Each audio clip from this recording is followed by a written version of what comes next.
No. This is first time. Only relax, otherwise no. Only if you relax. Yeah. Can you relax? Yeah, I'm Don't okay. worry. If you don't.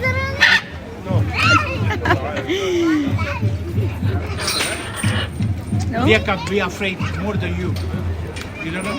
No, I'm not afraid, but it's just first time. I know, but try.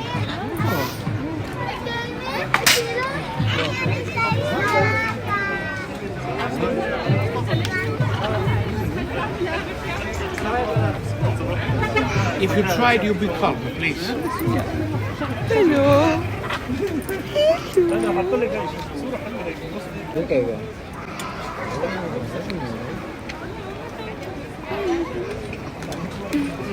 Okay, enough.